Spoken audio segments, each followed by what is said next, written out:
Shalom, amados! Seja bem-vindo. Estamos aqui para aprendermos um pouco mais sobre a palavra de Deus. E hoje nós estamos com a lição de número 9. Deixa eu só consultar aqui para não falar bobagem, mas é isso mesmo, lição de número 9. O mistério da unidade revelado.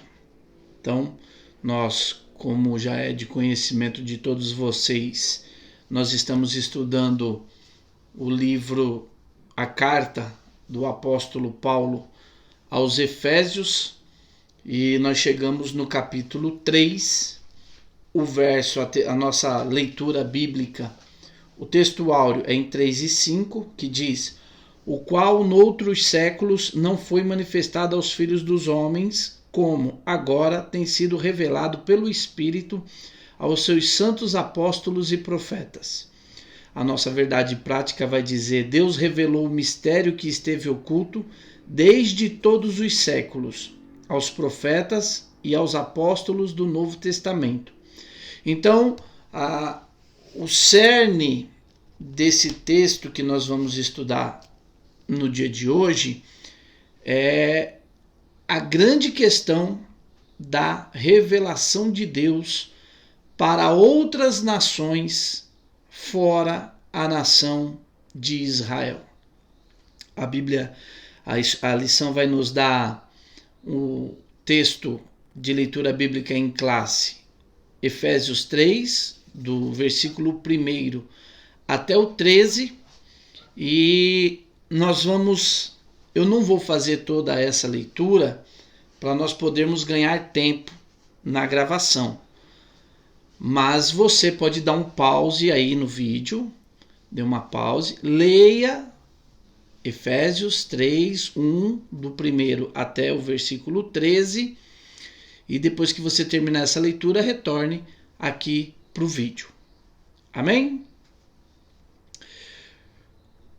Essa lição eu gostei muito quando eu tive o primeiro contato com ela, porque ela vai nos ensinar uma coisa que muitas pessoas não conseguem ter conhecimento, e por falta desse conhecimento, elas não têm também condições hábeis de entender uma coisa que ela está muito explícita na Bíblia, mas que é causa de uma controvérsia, podemos dizer, entre dois povos, entre os judeus e entre os cristãos.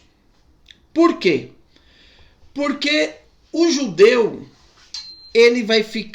o judeu ortodoxo, ele vai ficar preso nas suas tradições, e eles têm muita dificuldade de entender que outras pessoas podem, e é interesse do Eterno, chegar a um conhecimento do Eterno.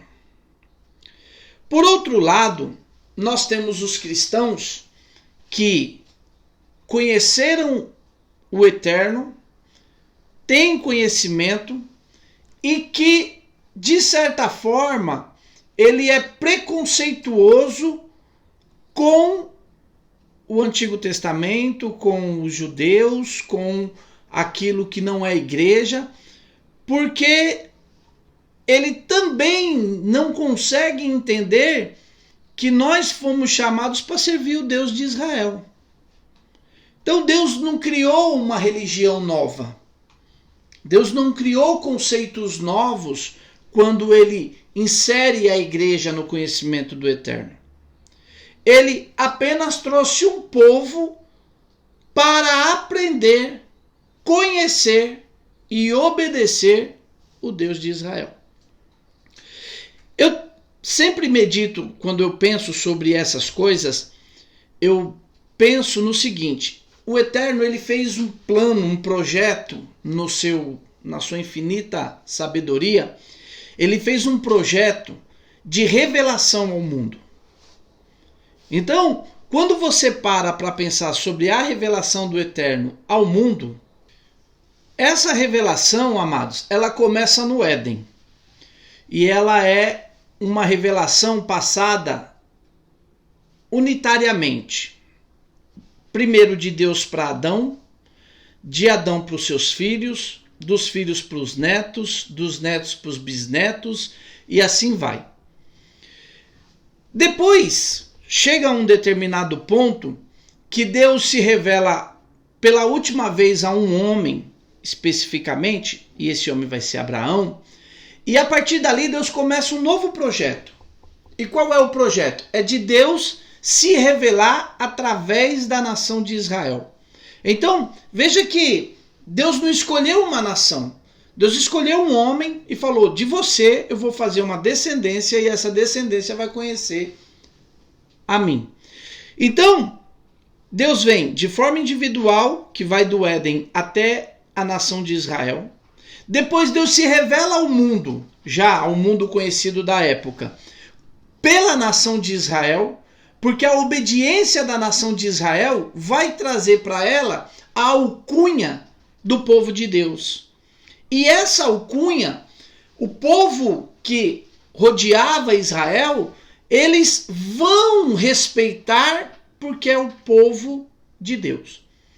E aí, entre aspas, né, eu vou dizer aonde é que o povo de Israel deixou a desejar na sua missão. Era propósito de Deus que eles espalhassem o conhecimento do Eterno pelo mundo, não só esse conhecimento que vinha pelo medo, não vamos enfrentar esse povo porque esse povo é o povo de Deus, mas principalmente eles conseguirem fazer com que essas nações reconhecessem o Eterno. Na minha concepção, essa é a falha do povo judeu na sua história. E isso levou o povo à apostasia e o próprio povo de Deus teve que ser punido por Deus. O próximo passo que Deus vai fazer que todos sejam alcançados é que todos os povos tenham conhecimento do Eterno. E aí eu vou abrir aqui um espacinho de história e aí nós vamos conseguir entender o papel de Jesus nesse projeto. Porque a gente fala assim, que Jesus é o Salvador, que a missão dele e tal, isso tudo é muito bonito. Mas você já parou para pensar que através da pessoa de Jesus, o mundo todo passou a ter a oportunidade de conhecer o Eterno? Olha, Jesus, em algumas culturas, ele não é um Salvador. Mas, mesmo nessas culturas onde ele não tem esse papel de Salvador, ele é considerado um grande homem. O budista, se você conversar com um budista, ele vai dizer que Jesus era um grande iluminado. Se você falar com o islâmico, o Islã reconhece que Jesus era um grande profeta. Algumas correntes judaicas reconhecem Jesus como Messias, mas mesmo algumas que não reconhecem ele como Messias, o reconhecem como um grande rabino. Então, através de Jesus e através do mistério do qual nós vamos estudar hoje, que é o mistério da igreja, o mundo todo passou a conhecer. A Bíblia passou a ser o livro mais conhecido em toda a terra. A Bíblia é o livro mais vendido. A Bíblia, através do sangue de muitos missionários, como por exemplo o livro O Contrabandista de Deus, que conta como que cristãos colocavam Bíblia dentro dos países comunistas para ensinar a palavra, para as pessoas terem acesso à palavra de Deus. Amados, através de Jesus, e talvez Jesus ele fala o seguinte, quando ele ainda está vivo, ele diz o seguinte, olha, quando o Filho do Homem for levantado da terra, ele vai atrair para ele muitos. Esse atrair para ele muitos é de todas as nações, povos, línguas, tribos. E isso vai corroborar com o que Apocalipse nos ensina, porque a Bíblia diz que quando João viu a multidão entrando diante do Cordeiro, diante de Deus, com palma nas mãos e tudo mais, ele diz, olha, eu vi povos de todas as línguas, todas as tribos, todos os povos e todas as nações. Então, o conhecimento de Deus para todas as nações do mundo, ela é um projeto de Deus que tem início através da pessoa de Jesus. Talvez se Jesus tivesse vivido o período que ele viveu, sido um grande rabino, ensinado e morrido de velhice, talvez ele não tivesse o conhecimento que se tem hoje. Por quê? A pessoa, quando ela tem um grande chamado na vida, às vezes a morte dela o torna maior do que ela mesma. Ela vai se tornar até uma figura mítica. E quando a gente olha, se eu perguntar para vocês, se a gente estivesse numa sala e eu perguntasse para vocês assim, quem conhece o Dalai Lama? Algum poderia dizer que não conhece, porque o Dalai Lama tá aí e tal, não sei o quê. Se eu perguntar quem foi o Mahatma Gandhi, com certeza praticamente todo mundo conhece o Mahatma Gandhi. Por quê? Foi só a luta dele? Não, não foi só a luta de Mahatma Gandhi para livrar a Índia de ser uma colônia da Inglaterra. Não foi só isso, mas ele foi assassinado. A morte dele passa a representar muito mais. Se eu perguntar para vocês quem foi Martin Luther King, e todo mundo conhece Martin Luther King, por quê? A luta dele contra a segregação racial nos Estados Unidos e ele ser assassinado por causa disso, o tornou maior, o tornou um gigante, um mítico, um ser mítico até. Então, a morte de Jesus, ela traz para a humanidade o instrumento que Deus queria para que o mundo todo conhecesse quem era Jesus e através de Jesus temos o conhecimento do eterno. Então, falta alguma coisa nesse projeto de Deus? Falta. Por quê? Porque vai chegar um momento, lá em Amós a Bíblia diz que o conhecimento do Senhor vai encher a terra, vai cobrir a terra, assim como as águas cobrem o mar. Olha, quando a Bíblia fala que, em Apocalipse, que todos os povos, línguas, tribos e nações irão chegar-se a Deus, depois disso tem um novo passo, que é chamado na Bíblia como um reino milenar, aonde todo o planeta, aí não vai ter o índio lá do quinto da breja que não conhece o eterno. Todos vão conhecer, porque o conhecimento do Senhor vai cobrir a terra como a água cobre o mar. Então, é esse projeto de Deus para revelar-se ao mundo, e ele não quer se revelar, e eu acho que aí é o mais importante a gente conseguir entender, ele não quer se revelar como um Deus tribal. Ele não quer se revelar. E como nação, a revelação de Deus é mais ou menos como um Deus tribal. É o Deus do povo judeu. É o Deus do povo hebreu. É o Deus de Israel. É um Deus tribal. E Deus não quer ser reconhecido como um Deus tribal. Ele quer ser reconhecido como um Deus de toda a terra. E aí, ele coloca o início desse projeto de se revelar ao mundo como Deus de toda a terra com Jesus e através do evangelho sendo pregado aos gentios, ele vai se revelar ao mundo todo. Agora, primeiro, algumas coisas que a gente tem que ver a respeito dessa lição. Primeiro, nós temos que entender o que é o mistério de Cristo. Então, qual é o mistério de Cristo? Esse aí é o mistério de Cristo. Esse é o principal motivo que nós temos para entender essa questão do mistério de Cristo. Cristo é a grande isca. Nós poderíamos dizer assim, ele é a grande isca de Deus, porque hoje você olha e a persona, né? A pessoa de Cristo, ela é reconhecida no mundo todo.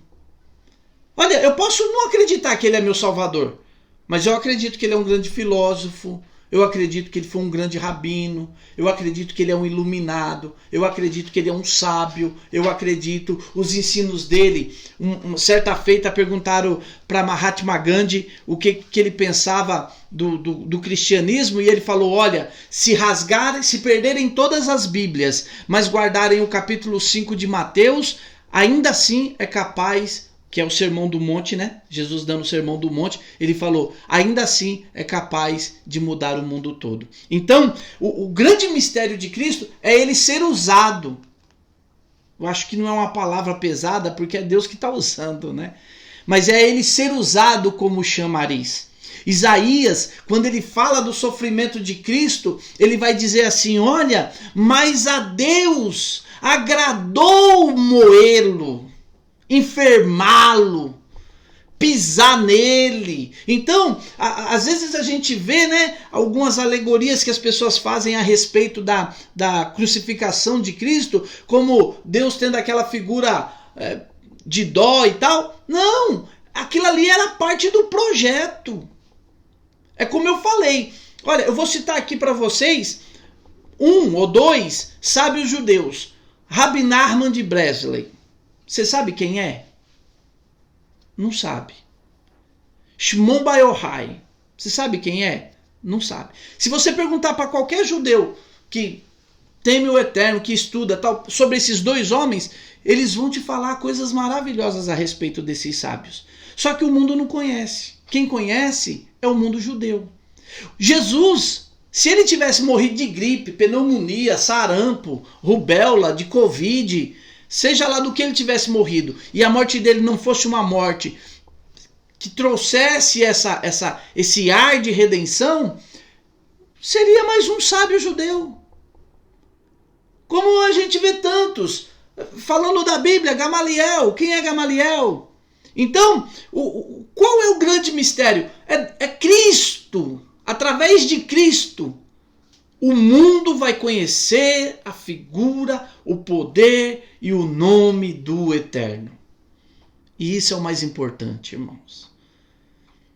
Então, nós precisamos conhecer o Deus que Jesus pregava. Nós precisamos conhecer o Deus que Jesus veio mostrar para o mundo.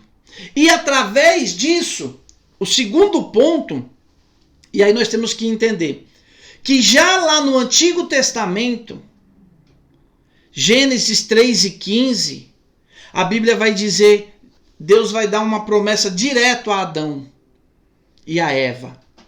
Olha, da tua descendência eu vou levantar um que vai pisar na cabeça da serpente. Ele já tem lá em Gênesis 3:15, ele já tem a promessa de que vai ter alguém para redimir todo o povo. Em Gênesis 12:3 é uma das principais profecias a respeito do povo perdido, né? O povo do mundo que não conheceu o Eterno, que vai conhecer. A Bíblia diz que através de Abraão, todas as famílias da terra seriam abençoadas. Então, lembra que eu falei no começo do vídeo que a gente não entender como Deus quer se revelar ao mundo cria 2 parâmetros difíceis. Que quais são eles? O primeiro é o judeu que não quer. Se você hoje for lá bater na porta de uma sinagoga e falar, eu quero conhecer o Deus de vocês, eles vão fazer de tudo para você desistir. Por quê? Porque essa figura de que eu tenho que preservar e as pessoas de fora não podem entrar para cá. E a igreja, ela tem o outro preconceito, que é aquele preconceito de que eu não quero me parecer. Em Abraão você será bendito. Eu abençoarei os que te abençoarem, Abraão. Eu amaldiçoarei os que te amaldiçoarem. Então, nós precisamos entender hoje, por exemplo, a nível de conhecimento. A nível de conhecimento, um judeu novo conhece muito mais do que eu, muito mais do que você. E nós precisamos pegar amor por ter acesso a esses ensinamentos. O segundo ponto, eles precisam entender que a bênção não vai ser cercada na fronteira de Israel. Então, já lá no Antigo Testamento, vai ficar explícito que Deus quer trazer todo um povo para a sua presença. Então, meus queridos, os gentios não... E isso a gente vê, lendo o livro de Atos, que isso tinha problema na igreja primitiva. Por quê? Veja que quando a Bíblia fala que Deus manda o Cornélio chamar Pedro para pregar lá na sua casa, o Cornélio era caridoso. O Cornélio já tinha as boas ações. E Deus já entendia o coração de Cornélio e falava, agora ele precisa conhecer o Deus mesmo. Ele já conheceu as obras, agora ele precisa conhecer o Deus. E a Bíblia diz que mas o Pedro ir na casa do Cornélio dá problema para o Pedro. As pessoas se desarmam quando o Pedro fala, rapaz, eu estava lá ensinando, o Espírito Santo desceu sobre eles. E eles foram batizados.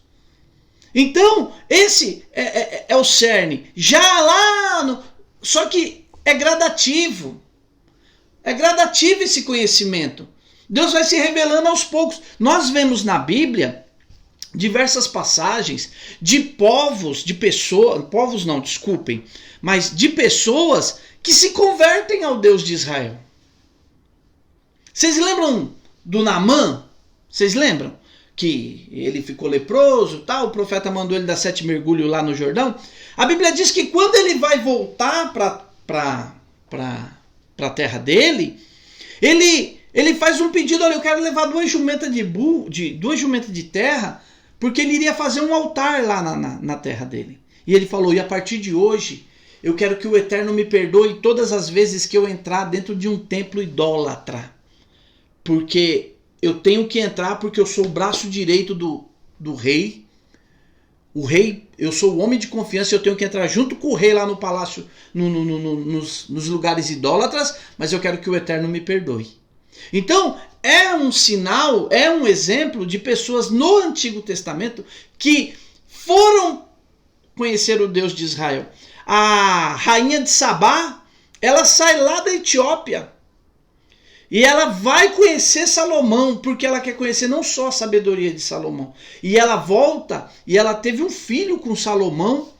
E não dá pra gente discursar isso aqui, mas a gente vai ver lá no Novo Testamento a família dessa rainha servindo a Deus. Então, como é que é? No Antigo Testamento, até Jesus, a pessoa tinha que entrar dentro do povo judeu para conhecer o Eterno. Quando Jesus faz a sua obra, Deus sai de dentro do povo judeu, não sai no sentido de abandonar o povo judeu, mas Deus deixa de ser aquele Deus tribal para ser o Deus do mundo. Então, esses são os passos de conhecimento. Então, quando Jesus chega, veja só, quando Jesus, a Bíblia vai começar a falar sobre a história de Jesus, tirando o nascimento dele lá, a história da Maria com o nascimento de Jesus, mas a partir disso, a Bíblia vai dar ênfase ao seguinte, João, Mateus 3:2, ele vai dizer, e João pregava na beira do Jordão. E aí, a Bíblia vai trazer um terminho assim, ó, mais bonito sobre essa questão das nações conhecer a Deus. A Bíblia vai começar a falar sobre Malhut Hashamayim. O que é isso? É o reino dos céus. O reino de Deus. Então, Mateus 3:2, a Bíblia, eu vou até ler aqui para vocês, só para vocês verem como que está bem direitinho. Naqueles dias apareceu João Batista, pregando no deserto da Judéia e dizia, arrependei-vos porque está próximo o reino dos céus. Porque este é o referido por intermédio do profeta Isaías. Voz do que clama no deserto, preparai o caminho do Senhor e endireitai as suas veredas. Esse termo que vai começar a ser propagado, o reino de Deus, né? Há pessoas que falam o reino dos céus para não falar o nome Deus, mas é a terminologia que vai ser usada a partir de agora. Quando Jesus começa o seu ministério efetivo, Mateus 4:23, a Bíblia vai dizer: percorria Jesus toda a Galiléia, ensinando nas sinagogas, pregando o evangelho do reino e curando toda sorte de doenças e enfermidades entre o povo. O Deus que era tribal, através da igreja, através de Cristo, através da propagação dessas boas novas, que é o que significa a palavra evangelho, ele começa a ser um reino que não tem uma fronteira. É um reino sem fronteira.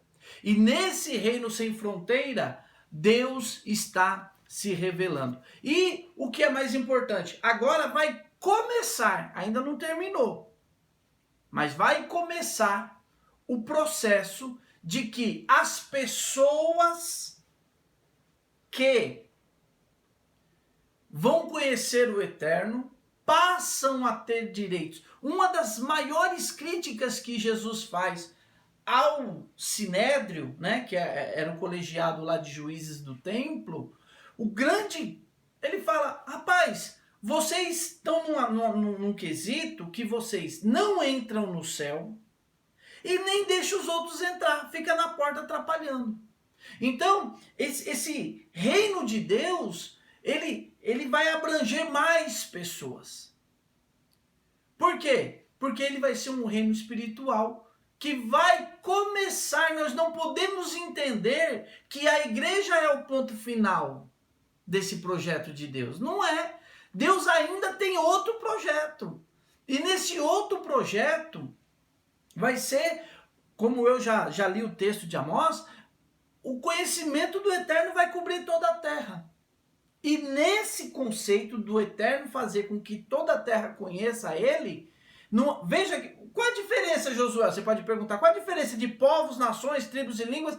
É que povos, dizer que diante de Deus chegou povos, línguas, tribos e nações, pode dizer que é um do Brasil, um da Argentina, um da Itália, um da Coreia, um do Japão, Quando a Bíblia diz que toda a terra vai conhecer o Eterno, não é o indivíduo, é a nação inteira. Então, não dá tempo da gente explanar, mas, por exemplo, no reino milenar, a Bíblia diz que as festas bíblicas elas vão ser restauradas, restabelecidas. E a nação que não participar, não vai chover na nação. Você vê que coisa tremenda? Então, vai chegar. Não é... Isso estava escondido. Estava escondido aonde? Dentro do povo de Israel.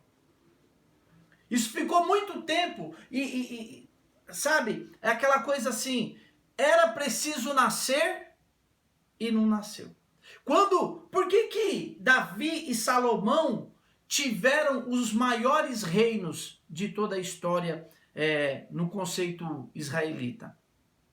Porque era um conceito de se espalhar esse conhecimento do Senhor. Por que o Senhor permitiu que Israel fizesse escravos quando ele vencia uma guerra? Para que esses escravos tivessem a oportunidade de conhecer o Eterno. Então, amados, a igreja, nós temos uma grande responsabilidade. E hoje, dói o que eu vou falar, mas se você parar para pensar bem com calma, você vai ver que é verdade. Nós hoje somos uns sectaristas. Nós não conseguimos entender que o nosso Deus, ele não é o Deus da Assembleia de Deus do Platina. Ele é o Deus de toda a terra.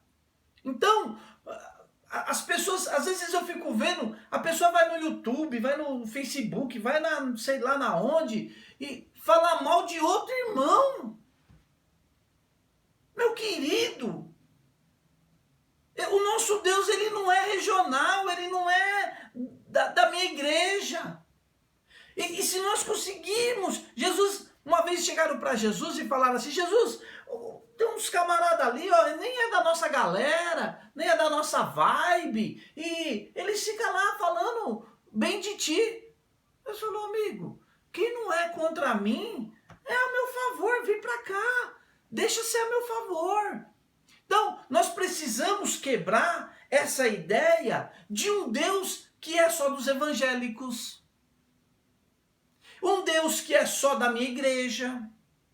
Um Deus que é só do meu ministério, do meu pastor. Não, o nosso Deus não está... O grande trabalho de Deus através de Jesus e através da igreja é que nós não façamos como fez Israel. Não vamos prender Deus dentro do nosso curral.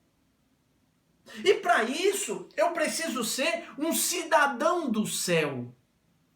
Eu não preciso carregar a insígnia de que eu sou da Deus é amor. Que eu sou da fulano, que eu sou da Bertrano. Não, eu preciso transmitir, o mundo precisa ver que eu sou servo do reino de Deus. Então, amados, nós temos que trabalhar bastante isso. Para quê? Para que o nosso Deus não seja um Deus tribal novamente. E isso é uma grande... Porque assim, ó, veja bem, vamos supor, vou fazer uma parábola aqui para vocês me entenderem bem. Imagine que você mora numa comunidade. Você é pobrezinho, mora numa comunidade, não tem dinheiro, sabe? As suas coisas, elas são todas pobrezinhas. E aí, você chega em um lugar onde tem pessoas importantes. Como é que as pessoas vão te tratar? As pessoas vão te tratar como alguém que mora numa comunidade. Entendeu? Ninguém vai avaliar a tua roupa, porque vai falar, puxa, ele é pobre e tal. Agora, imagina o seguinte, que você chega em um lugar cheio de gente importante... E alguém fala assim, olha, chegou o Josuel e ele é príncipe, filho do rei.